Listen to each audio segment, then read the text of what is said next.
Hi there. We'll just get everyone to settle down, get your drinks, trying to find a seat. There might be a bit more seats on this side if people are looking. Dave, you can squeeze in there.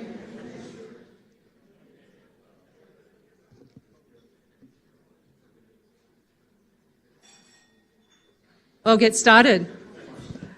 Hi, my name is Donna Luckman and I'm the CEO of the Alternative Technology Association, and just welcome everyone here tonight. And I think looking at how many people here, we have virtually got a full house, just shows how much excitement there is at the moment around batteries and battery storage. So one, welcome, and two, it's just great to be here to actually celebrate something, an achievement at the ATA as well. So some of you might have heard about our Sunulator, which is a solar modelling tool that we launched just over a year ago. And when we first came up with this idea, we never thought it would actually take off as it has now. So over the past year, it's actually been helping provide people so they can get an economic and environmental analysis if they're putting on a solar system. But as we all know, the technology is happening and changing at a real rapid pace over the last 12 months, and especially with battery storage.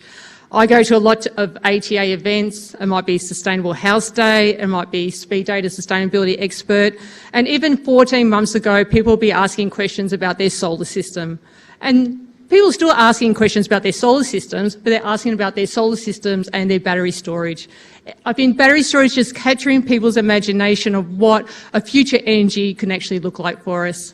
I think a lot of people are over the incumbent industry as we have at the moment that's reliant on fossil fuels, which is reliant on the centralised system of distribution, and they want to actually, embrace what they can actually do in their own home. As a lot of our members, we already know, have got battery systems in their own homes, and a lot of them have actually probably the first people who've signed up to put in back orders for the ones that are going to come into the market later this year and also in early next year. I'm not going to talk that much because we know that there's going to be quite a lot of questions from people from the floor. We're going to have two presentations here today. One is going to be first by Andrew Redaway, who's the energy analysis at the ATA.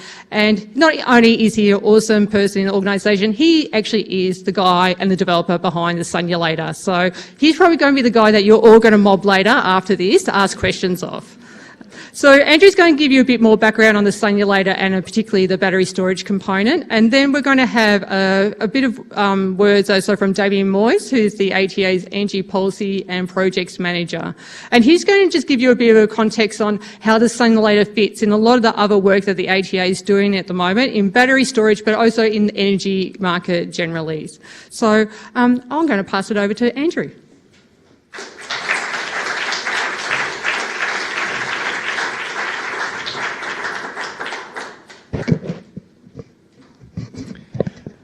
Thank you, Donna. That's great.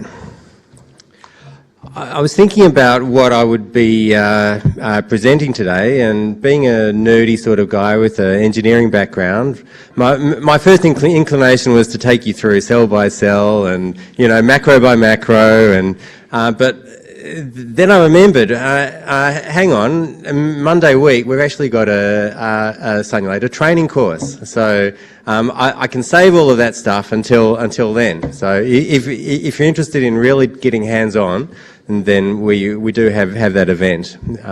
So you've probably got your member bulletins, or you can look it up on the website. So what I thought I'd really do today is do more of an overview and explain how Sunulator's developed, and also give a bit of information about the household battery report that we've just released as well, and just the main finding from that. Okay, so what is Sunulator about? Why does it exist? And really the main reason is to answer the question, is solar worth it? And it's a question which there's a big need for out there, because grid-connected solar, I think most people would know, there's already it's around one in 5 houses probably is in some parts of Australia. It's even more have solar already, and solar systems are getting installed at a rate of, I think it's one every few minutes or every 5 minutes or something. So there's a lot of people out there who are putting systems in, and often they don't really know what benefits it's going to give them. So when they're making decisions on what size is it, which way we're going to face the panels, is the tree shading going to be a problem, do we want to add batteries? They don't really have that much information to go on. So that's one of the reasons why we've developed Sunulator is to empower consumers and also their advisors, and because the tool at the moment is a bit tricky for your average householder to use. ATA members, there's heaps out there who've used it. I've had one that came and spoke to me earlier today, and there are also advisor organisations out there like the Central Victorian Greenhouse Alliance, for example, who are out there using Sunulator and helping people understand what sort of benefits they can get from a solar system, both financial and also on a environmental greenhouse gas basis. And yeah, the need for that advice is because the real world is complex. It isn't just put solar panels up and it'll generate, and each unit of generation will save you this much money. It depends on a whole lot of different things. The variability in consumption and generation is something that Damien's going to touch on later. And there's also a whole bunch of tricky tariffs, and they're getting trickier by the day. So the energy companies are finding new and inventive ways to charge for their product. So Sunulator is already ahead of the game there. It can handle demand tariffs, which people are talking about. And we're going to try and keep it ahead of the game, so we can examine not only the world now, but we can start to do what-if analysis for if things change in the future, then what would the implications be? And we've done that work as part of our role as representing consumers in the energy market as well.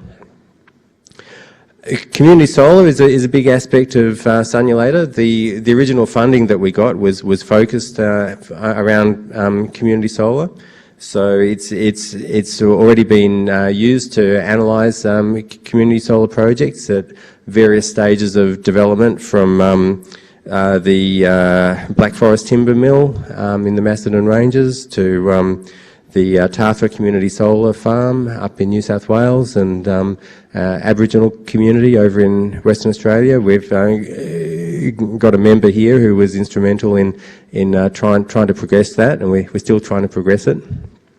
And it's free. So there are not many other solar tools out there which are both free and also have the depth of analysis which Sunulator can give. So it's fairly unique in that respect. And where do you find it? Well, we've got the URL there, or you can just search on the term Sunulator and it'll take you straight there. All right, so I thought I'd be fairly humble and kind of compare the development of Sunulator to the evolution of the human species. It certainly wasn't created in 7 days, and the evolution has gone through a process of natural selection. There's been some mutations, evolutionary jumps. It's had that sort of selection of the survival of the fittest sort of element through feedback from members, from training courses that we provided in Canberra and Sydney, through projects that we've done with government and also energy companies to use Sunulator to help them out with analysis. So all of that experience has fed into Sunulator, and as you can see, it's gone from the early days when it was a project-specific tool, separate Excel spreadsheets, but at its core, even in version 1, it was a simulation tool. It was considering half hour by half hour, which is quite an important feature when you have to do that netting off of how much you're generating, which is obviously varying as you know, climate conditions change, clouds go over, so the sun moves in the sky. How much you're consuming, which varies as appliances turn on and off, and therefore how much are you exporting out to the grid from your solar, or how much are you importing from the grid, and what's that costing you on your electricity tariff. So it's that half-hourly simulation approach over a whole year, which is really at the heart of Sunulator, and it's always been there. Version 2, we got to a unified tool, had some good financial reports in there to tell you the sort of financial metrics like payback periods and the more fancy ones. Version 3 is the one that we got up on the website. So that was June 2014. It was a more user-friendly, still an Excel spreadsheet, but it had a nice menu that you could navigate around. It had solar calculations in there now, so you choose a location and it's got data behind it to look over a typical year, and it's got that variability as the clouds move over, the sunlight conditions change, and it's calculating what the angle is from your solar panel to the sun each half hour in the day as the sun moves in the sky. That was for Victoria and New South Wales, based on the funding, which I think Damien will mention as well. We had great input there from volunteers who helped us with the testing of Sunulator, and we had one of those in the room today as well. So thank you there. Version 4 was earlier this year, which added in the battery component, which was a major change, and was actually a bit more challenging than I originally expected to add in. Some of the logic there, especially if you're considering not only charging from solar but charging from the grid, then okay, we'll charge it from the grid in the morning on an off-peak tariff. Well, how much do you want to charge it? If you charge it too much, then you'll end up filling the battery in the day when the sun comes up, and you don't want to do that. So the rules do get quite tricky, and yeah, at the moment I think we're ahead of the state of the industry of the batteries that you can actually get for a grid connected solar system. So we'll try to stay ahead of that as new battery systems come available onto the market. Improved financial reports was there too, and now we've just released version 5. So the big change there is it's not just Victoria and New South Wales now. We've now got 177 locations all around Australia, which is an important thing, of course, being a national organisation. In doing that, we discovered that we really had to improve some of the logic there, because you've got now quite wide ranges in climates and temperatures. So as solar panels get hotter, they actually don't generate as much. So we had to bring in new temperature data and integrate all that as well.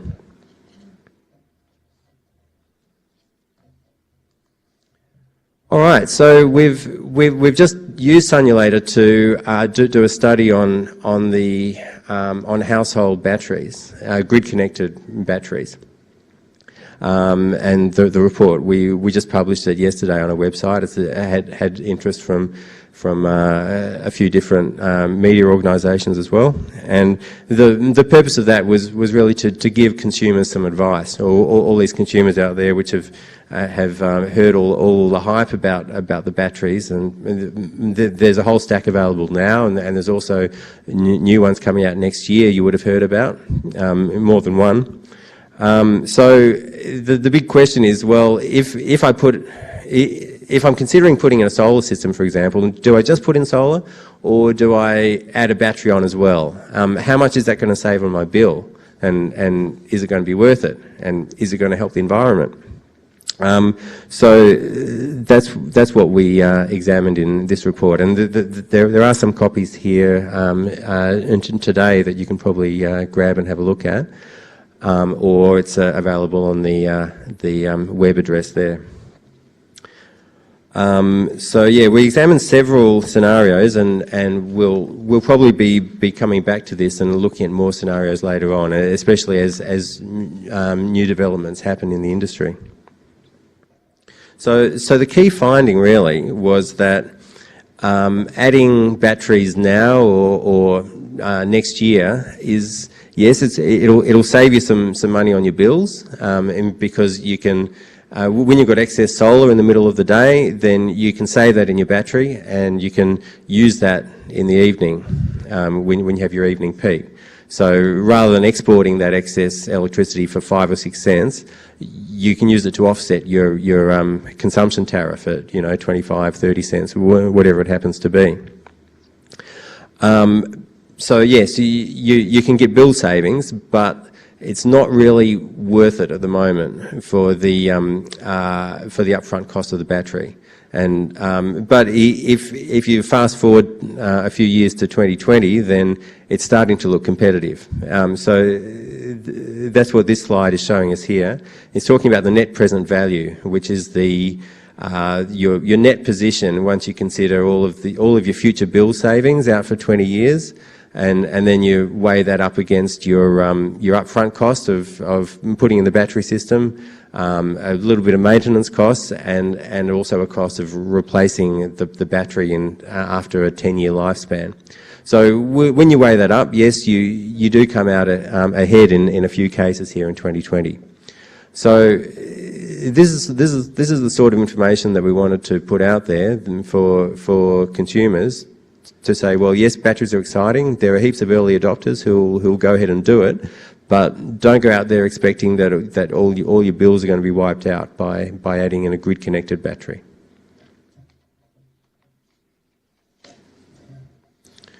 All right, so how about the future? We've got enhancements on the drawing board. When we get around to them is unknown at this stage. But yeah, we're looking to keep Sunulator current and keep improving it. There's extra tariff types to add in. We'd like to help out our members and friends over in New Zealand with some locations there. More battery types as they come on the market. So we'll hopefully be able to keep improving it that way. But really the big development that we'd love to get in is to turn it into a web application, because at the moment it still is, it relies on Microsoft Excel, and not everyone has that program, of course. So we'd like to turn it into a web application like we already have with Tankulator, which is a program we've got to help you size water tanks. When we do that, we could hopefully make it much more user-friendly as well. So to be easy for anyone out there who's considering installing a grid-connected solar system to quickly jump on Sunulator and get a quick idea of what sort of savings and environmental benefit would be in it for them. Another thing we'd like to add in is the ability to analyse off-grid systems compared to grid-connected. So if you're on the grid already, you can see, well, is it worth it for me to actually disconnect from the grid? Or if you're looking at building a house in a rural location and it's going to cost you some amount to put the grid in, then you can weigh up, okay, well, looking out over a lifespan of an off-grid system, is it worth it for me to go off-grid, or am I better off getting that connection put in? So that's where I'm leaving this presentation pretty much. So I'll just leave you with the thought that as the human species has evolved over time, what are we going to evolve into? Are we going to be some sort of genetically enhanced biological organisms, or are we all going to be uploaded into computers or robots? And yeah, and that's sort of what we're thinking with Sunulator as well. Yeah, thank you.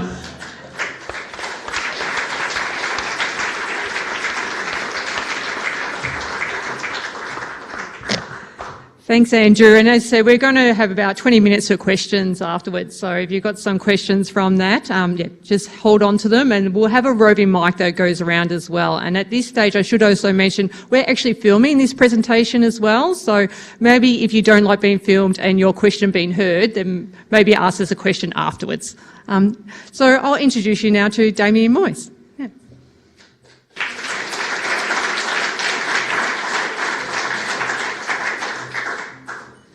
Thanks, Donna and Andrew. That was great. A quick comment on Andrew's presentation, the Sunulator. The study's really good. These are kind of typical of the studies we do all the time. It's a little bit difficult getting a study out into the media in the context of all the hype going on around batteries, that kind of says that the economics are perhaps not so good as people are generally talking about. But I think the strength of the study and a lot of the work that we do, and particularly now we can do with the Sunulator tool, is it's the detailed analysis element. You know, most of a lot of the commentary, I suppose, that we sort of see in relation to batteries at the moment, but also in relation to other technology, kind of skims over the surface of detail and doesn't quite get down into well, what does this mean for individual homes and individual businesses and consumers? And we do try and do that with lots of our projects, so we can actually advise people specifically in individual locations and household types and so forth. What does it mean for them? And I think that the report is a really good reflection of that. Now, that works. I just wanted to spend a few minutes just talking about the broader context a little bit around the Sunulator. The broader context for us, what are we doing in the organisation, but also what's kind of happening in the real world out there. So I think, as we all know, technology costs continue to fall, not for all of the technologies that we're interested in, but for some of the ones and some of the key ones. And that really it does continue to open up more and more opportunities for us as the ATA to be talking not necessarily to members, but to actually the general public around what's possible. What we're continuing to find is that the sort of environmental benefits and the economic possibilities are really starting to align. Not always and not in every circumstance, but I've been doing this job for about 7.5 years, and if I think back to 2008 and trying to convince somebody to put on solar when solar prices were $14 a watt at that point, you're having a different conversation with somebody. You know, ATA members have always been up for that. They don't need the economic incentive to go down that path, but I think we're actually able to have more deeper conversations with, you know, the middle 40-50% of the market that are coming at it, not just from an environmental perspective, and we're able to kind of say to them in detail, look, there are these possibilities here. You can save money on your bills and at the same time, you know, become far more efficient or install renewable energy or whatever it might be. So on that front, we're pretty hopeful. We're you know, starting to be able to, I think, influence people more broadly.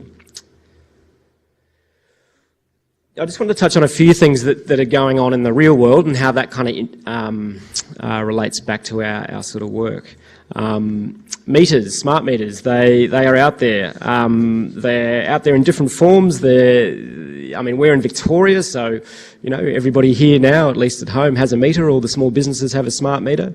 We can talk for hours at how costly the program was and the inefficiencies and the fact that probably could have been done a hell of a lot better. But in Victoria, meters exist. In New South Wales, you've got about, even though there's been no mandatory rollout program everywhere else in the country, there's about 500,000 homes, I think, now in New South Wales have them, and in different states they exist at different levels, and increasingly they'll become a competitive product that people can install. The thing for us with smart meters is they provide that interval data. We can get half-hourly or hourly data. Increasingly easy, not always easy. There's still some holes in the way that the rules work and in the way that you have to engage with networks and retailers to do that, but we can get that data. And that data is critical. It allows us to do the kind of analysis that we can do in Sunulator and with our other models that we use desktop. We can do it, we can advise people very quickly without necessarily having to send somebody to a site, to a home or to a business to do an energy audit. Sometimes you still do have to do that. But you know, energy auditing on site is always difficult. It's always expensive once you start to factor in the cost of taking somebody out there. And we're able to do more and more detailed, rich, you know, useful analysis for an individual person, household, business, because that data exists and we can do that desktop now. And that's just that's probably version 2 of Sunulator, I think, that the graph there. And then we've had a few other research, modelling related reports we've been doing over the last couple of years that are really starting to shape, I suppose, our thinking in terms of how we advise households and businesses and even governments and community groups on what to do. This is one of the key ones, I think, probably the largest, definitely the largest modelling exercise we've undertaken in the organisation. It's our gas report, which came out towards the end of last year. Kate Leslie's in the audience, who was a key person, along with Craig Memory too, who's on our team, in getting this report together. Hopefully people are familiar with it. Basically it says that increasingly, not always, but increasingly, there's a real economic imperative at a household level to switch from gas to efficient electric, and that's even before you install renewable energy. Once you do, it becomes even better, and you can really align those two objectives again, environmental and economic. A couple of other key reports to mention. We did a really good piece of work around microgrids a couple of years ago, both looking at, it's really off-grid systems either for individual homes, or we looked at 500 home communities. There is more talk and a little bit more action on the microgrid front, and there was a lot of learnings for us coming out of that report. We've done gas demand forecasts now, looking at how much might gas demand actually change in different parts of the country, different states basically, because of potential fuel switching by households and even businesses over to efficient electric. And we've been able to use the most recent version of the Sunulator to do some really detailed analysis around where batteries, where storage might get to, not just in the next few years like the report we've just done, but we've actually built models that go out to 2025, trying to understand, well, in 10 years' time, what does this sort of look like, and use that to guide our thinking in terms of setting up individual people or individual businesses on a longer-term plan around energy management. So it's kind of leading us really to a holistic approach. That's my little, I couldn't find great pictures there, but it's my little monkey doing yoga. Really what we're able to do now, because of the great tool in Sunulator that we've got, because of the other reports that we've done, we're really able to start to think about, okay, not just advising individual people or businesses on one piece of technology, but actually a holistic approach around how should you think about energy management across this site? How can you get the best combination of energy efficiency, renewable energy, keep your costs down, and kind of bring that picture together. The context, ATA is largely focused on residential homes. The context there is that with 5 to 10 years of energy price increases, the average home now is spending $2.5 to $3 grand a year on energy, electricity and gas in lots of regions, particularly in Victoria. But that's a huge amount of money, particularly when you consider what a lot of middle and lower income households are earning. So people can be spending 5% more of their disposable income a year on energy. That's getting far too high. And where we can come along and say, hey, look, you can actually use both efficiency and renewables to achieve this great environmental benefit and ratchet down that $2.5 to $3 grand a year, that's a really good conversation to be having with people that we want to talk to. And this is my last slide, is really sort of taken us into this new space with our advice service. So as part of being a member of the ATA, we've always provided advice, free advice. So you can ring me or ring Andrew or ring anybody in the office or email, and we'll try and help you out with queries, particularly where we have knowledge. And that's always been a fairly informal thing, and we'll continue to do that. There won't be any changes there. But what we're finding is, because of the opportunity, given the knowledge that we have now, the opportunity with technology, with costs and with environmental benefits, and also people are actually asking us more detailed questions. They really want to know from a whole of house or whole of kind of site perspective, what should I be doing, and not just now, but actually into the future. So we're starting to, we have developed a newer product. We probably really came out in the middle of the year, where rather than spending just 5 or 10 minutes with us on the phone or the email, you can actually pay for a little bit of our time. Essentially, you buy an hour or two of our time. We can go and get, or with your assistance, we can go and get some data, metering data or other data, understand from the person we're working with what appliance mix you might have on site or what are your energy use patterns, and then actually start to run some simulations in Sunulator and then work out, okay, well, initially you could do, probably the best thing is insulation. It normally is, and draft ceiling, but here's what different size solar systems would mean in terms of the economics and the environmental benefit, but when's your hot water coming up for replacement? When's your space heating systems coming up for replacement? And start to think about, well, potentially you might be a great candidate for transitioning away from gas, getting your renewable content up and ratcheting your bills down. Now to do that, we need to spend a bit more time than just a 10-minute conversation, but that's the purpose behind that advice service, is to actually do that, go away and do some analysis in the Sunulator tool, and then come back and sit down with the person on the phone or a Skype call if they're interstate or in the office, and actually work through those recommendations and set them up on a bit of a plan for 2, 3, 4 years down the track as some of their major appliances come up, what they can do to achieve those two main objectives that most people are trying to achieve. So I think that was it. And I think we're going to do questions. Yeah.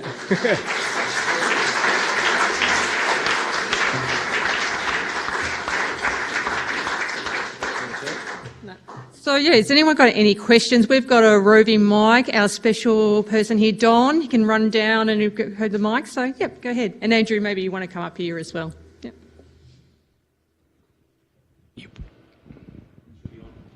You put out Ivan Powell. You put out a report about moving away from gas to electricity. Some people like to cook with gas. When I go to, Alan Pierce says, well, go and get one of those cheap things and test it out from one of the discount suppliers. Now, it would be useful to me if there was some assessment of what's available other than going the whole hog, so that main cooks in the house can test out something they're not familiar with before they have their hot top converted. Yeah, that's actually a good idea. So yeah, you're absolutely right. In the report, and it's, I mean, we didn't. Many people have known about it before us. A lot of the consumer surveys say around appliance use that yes, gas cooktop cooking is really favourable. People love using that versus electric, and everybody's largely thinking about the old style, inefficient, difficult electric cooktops to use. There is a little bit of consumer research around once people have a go at induction, they quite like it. There's obviously some other issues around the cookware and costs and so forth that need to be taken into account. But yeah, a great idea would be for us to have some induction cooktop somewhere for people to come in and try and to... Yeah.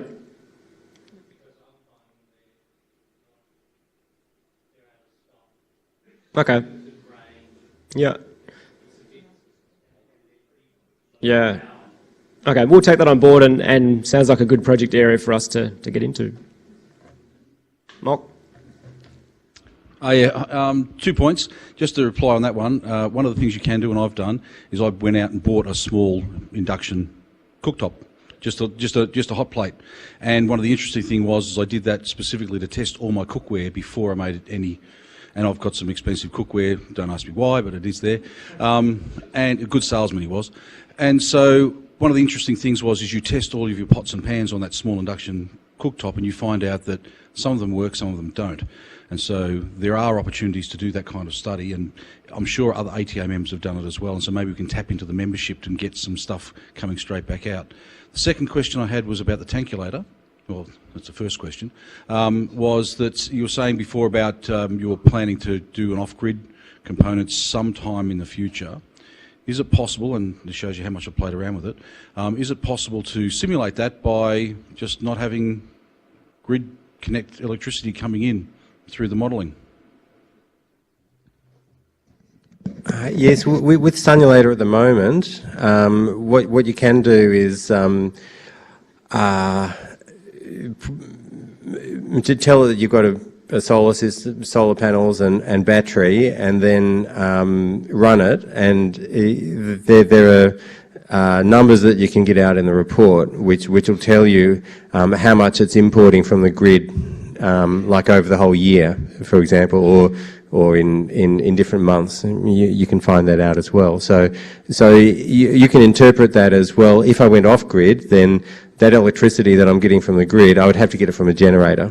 And you could then play around with different sizes of panels and batteries and see how you can minimise that generator use. So you can use it to give you some ideas about an off-grid system, but it can help you out, but it's not really an off-grid tool. We do use a couple of other tools for off-grid. So Homer is one, which has a free version, or at least a free trial period. So that would be a good tool to look at for off-grid at the moment. Yeah. A quick opportunity with the roaming mic. Really cheap, easy way to test your cookware is to grab your fridge magnet and see whether or not it sticks. If it sticks to the bottom of your pot, most importantly, then that's the way to tell whether or not your pots will work on an induction cooktop. So that's in probably 99% of cases.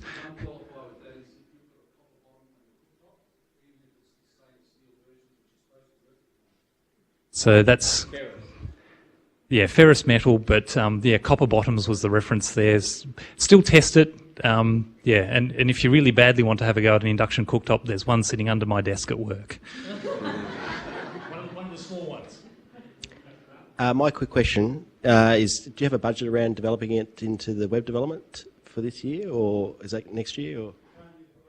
Yeah, so the question was, do we have a budget for getting Sunulator onto the web completely?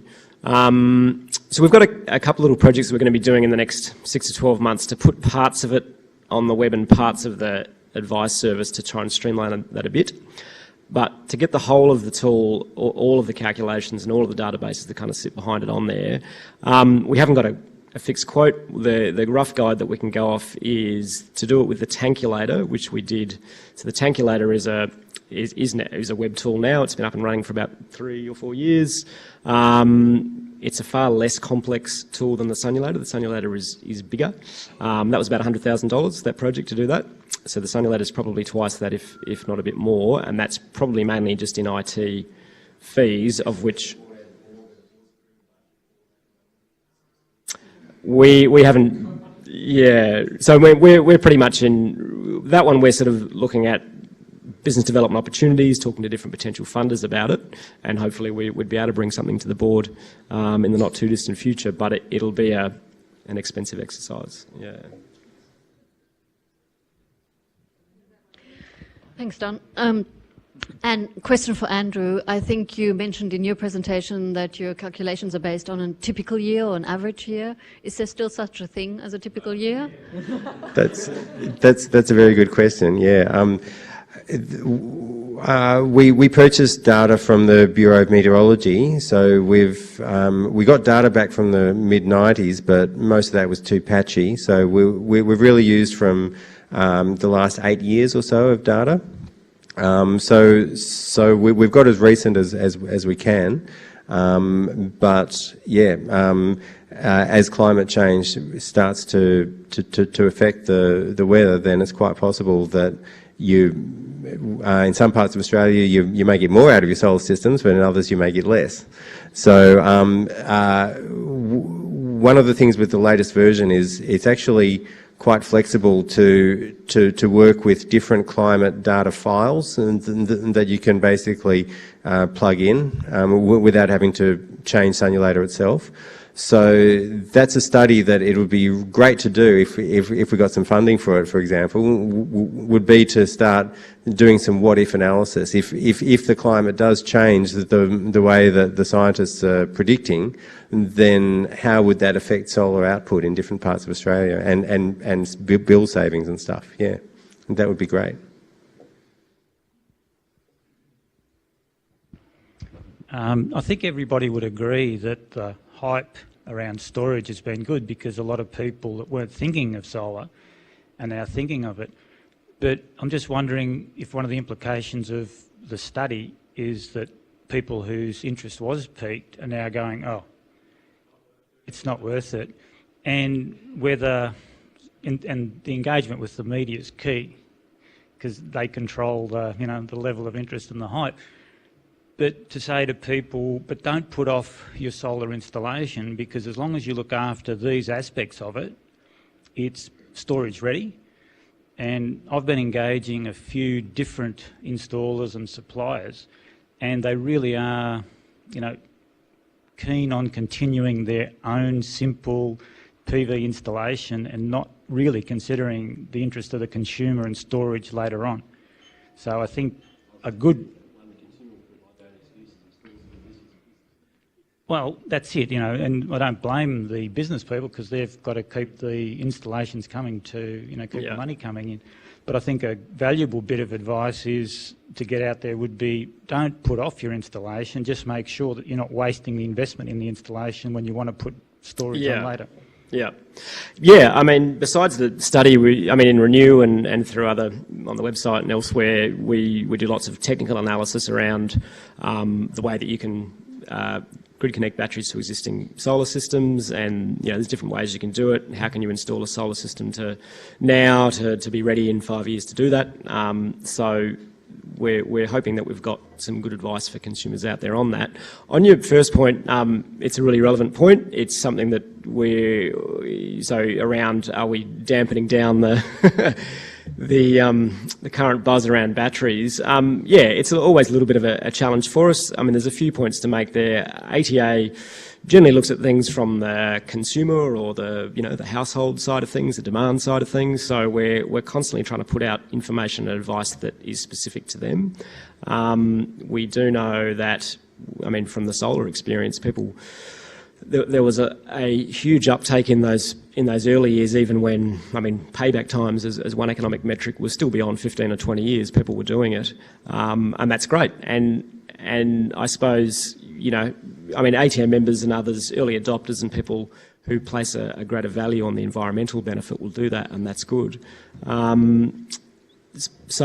We're sort of constantly wrestling with that a little bit. We've had that sort of discussion before the report and the media was done on it. But I think, as I sort of said in my presentation at the start, I think the main value of the report is the detail in it. I think people will make different decisions around how the economics stacks up for them and how important they think that is. I think overall there's no doubt that the international forecasts are for 8 to 10% price falls per year, so batteries are going to be economic, there's no question, and people are wanting to do this.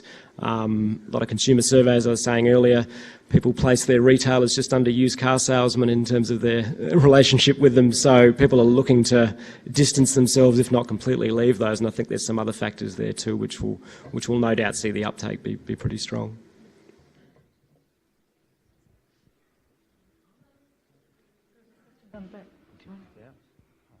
I think you were first. So. It's the last point you were just addressing there, Damien. It relates partly to the sort of membership that you're now going to be targeting, because of those 1.5 million households, or whatever the number is, that have now got solar. Very few of them would have done the diligent work that you guys are doing in terms of working out the economics of it. A lot of it's to kick ass, that's what it's all about, to get back at the energy companies, to get back at the government, whatever it is. So somewhere along the line you need to incorporate a marketing strategy in terms of your increasing membership that addresses some of that aspect, because that's where your membership is going to increase from. Yeah, I think that's right. That people who are more closely aligned with the mainstream, as Helen was talking about before, I think that's right. Yeah.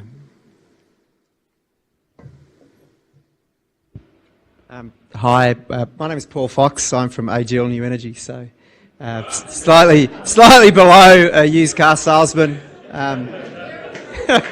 So Ed Lynch-Bell over here in the Dreadies, he's easy to spot. He's our battery guy, and so I just want to acknowledge, actually, first just applaud what you've done here. It's a fantastic report, really good. That's why we're here. And the other thing is to say, You know, I've been at AGL New Energy a year. I was attracted because of AGL had a commitment to actually change the way they run their business. That was exciting for me. I didn't come out of this background, and it really is all about, it's not just about, you know, the energy geeks and the environmentalists and the early adopters. We have to make everybody should be using this. Everybody should have solar. Everybody, eventually, when it's economic, should have a battery. And that's what I think we have an opportunity to do. Because we can advertise on TV. We can put these things out there. So just want to say that. But the other thing I just want to say is, you know, we're here. Tell us what you think and tell us what we can do for you. And we'd say hello to Miguel Brando, who probably works with you guys in the battery division, who used to do my job. This might be a painful transition from that, but you can tell by my accent, I'm not from here. When I first moved here, I bought enough rainwater tanks to be self-sufficient in rainwater, only to find out that you couldn't legally disconnect from the water system. So what is the prospect that once enough people actually become completely or more self-sufficient, that they don't need the power companies, that we will be forced, much like the water industry, to pay a standing charge even if we don't want their service? I mean, where do we foresee that prospect, and what is the potential, and how do we factor that into our decisions today? Yeah, look, it's a huge question. So, I mean, it's something that's talked about a lot in the energy policy work that we do. To be honest, in terms of the electricity network, the death spiral, people disconnecting and low-income households being left to foot the cost, and these kind of issues is probably something that's talked about a lot 2 to 3 years ago. And I mean, the work that we've done, and there's others that have done it, looking at the economic value or the economic potential of doing it for a household or for a small business. Not just in this year, but going out. I mean, our model now goes out to, what about if you installed in 2025 an off-grid system, i.e. big solar, big batteries, and probably a backup petrol or diesel generator to get you through the worst days in winter. In terms of the electricity grid, we're still a fair way off that, and particularly in urban areas. So there's plenty of potential in rural areas, fringe of grid, these sorts of things, and we've done other studies and analysis over the years that have said that that's been quite a wise move for a long time. But the sort of death spiral electricity grids, I think, is something that we're not particularly seeing probably in the next decade at any huge level. The bigger one for us is really what will happen with gas. You can't power gas appliances with solar. And as people continue to take up solar and storage and want to use that electricity more on site because they don't want to export, then they're going to want to turn more of those appliances to electric so that they can do that. And that will have implications, particularly in somewhere like Victoria, for gas demand and potentially the gas grid. As to what the uptake will be, you know, who knows? Everyone's got a view on it, but I suppose that's a bit of the context from where we sort of sit.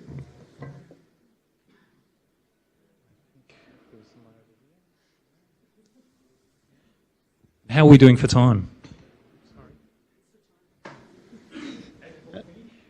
As an early adopter, I was fascinated by the seminar at Swinburne earlier in the year, which introduced something that I hadn't been able to come across, and that was the Aquion batteries, which having checked on them quite extensively since, very different characteristics to the lithium ion, but look absolutely wonderful as static batteries.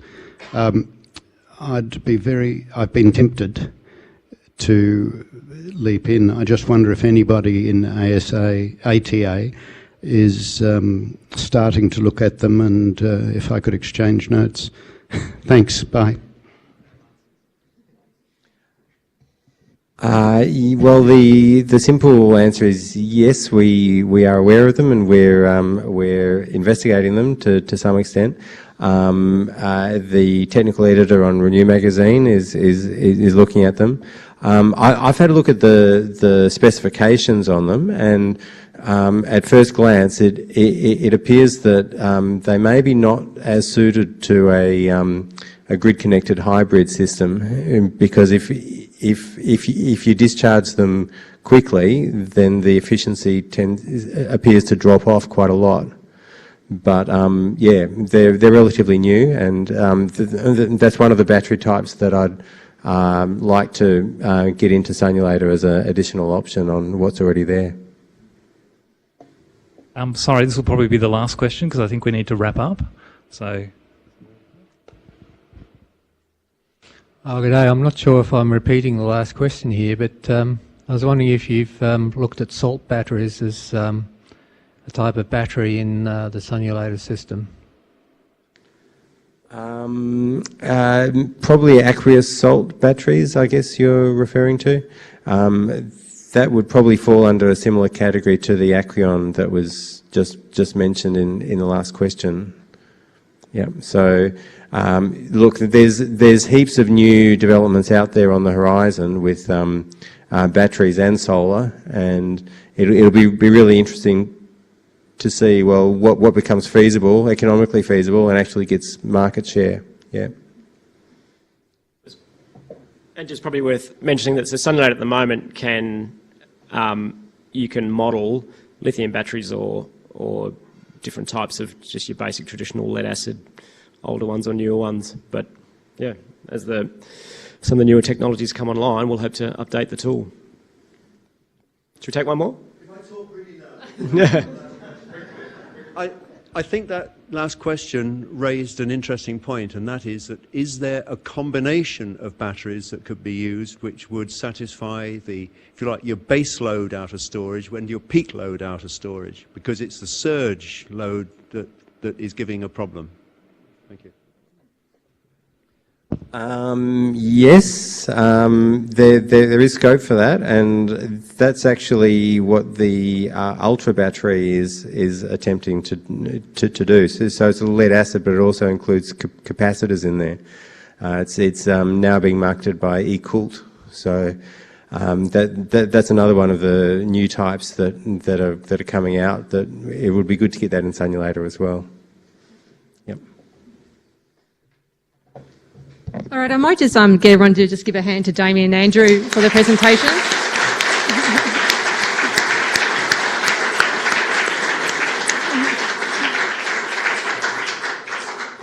And I also follow up on the very excellent question down the front here about funding and sponsors and donations. And Sunulator would not be possible without 4 very key sponsors. One is the Lord Mayor's Charitable Foundation and the City of Sydney. Both those two actually funded the initial work that we did on Sunulator. Then when we've done the further improvements over the last 12 months, we've had 3 more donors. We've had the City of Sydney come back on again. We've had the Mullen Trust, who's represented here tonight, and Stephen Waitley, a member as well. So can we just give them a hand too?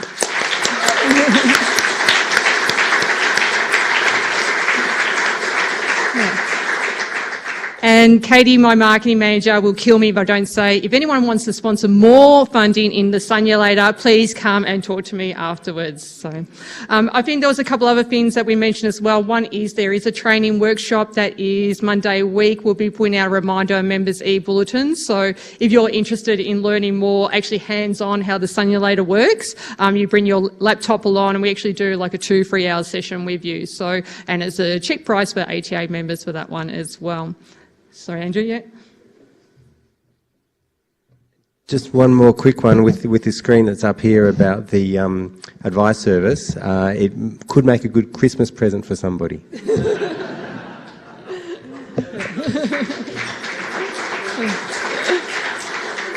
Yeah. And sort of what Damien mentioned, we've actually just recently got further funding from the Lord Mayor's Charitable Foundation to expand this advice service as well. So the Lord Mayors, they've been a very fantastic supporter of the ATA and, yeah.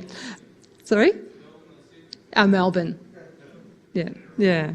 I suppose I'm just going to wrap up and say this was a launch and we're thinking how do we actually launch an Excel spreadsheet that's on steroids, that's on a website.